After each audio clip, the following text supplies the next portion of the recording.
uzagiye imana ntibakujya indobo ubu ngubu ntibikigezweho kizo nshyizeho akado uzafata umwanya ubitekerezeho ngabo papa mwumviye audio mutega amatwi muhekenya imbuto nyagasani yamaye n'ifoto iyo nyibonye njye mwibonamo babana bato mukireba izo pronomu urapfuye kandi disi murashize kuva i Nyanza na Kigali niho haba ibintu nk'ibyo by'ubusa muri fone mfitemo password atagira umwana uzumagiraho fone z'abo bari kuzimya izo muzima niyanashona ibintu nk'ibyo ntibisaba moni kugira uzimye ntibisaba momo nitwo turana ukimeze gutya kandi umukobwa mfite ari n'isugi niba ushaka jya ujya no mu mujyi reba abakobwa bambaye izo nigi rwagitima hatuye abakobwa bahora bashaka iyo boro ni koko besi nyene ibi kuko izo bitch zenyicira kepo na bitch yandutira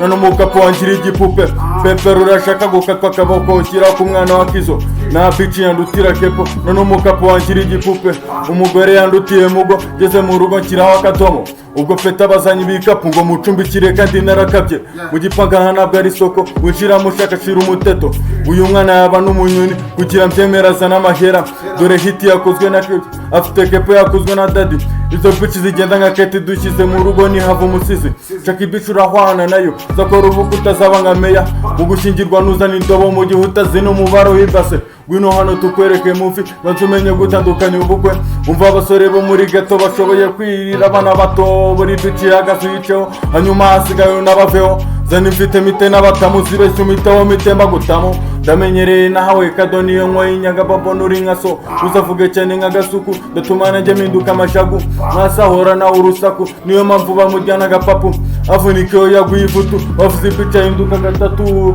besi nyene ibici kuko izo bitch zenyicira kepo na bitch yandutira kepo nano mukapo wangira igipupe pepe rurashaka gukatwa akaboko ushyira ku mwana wa Kizo na bitch yandutira kepo nano mukapo wangira igipupe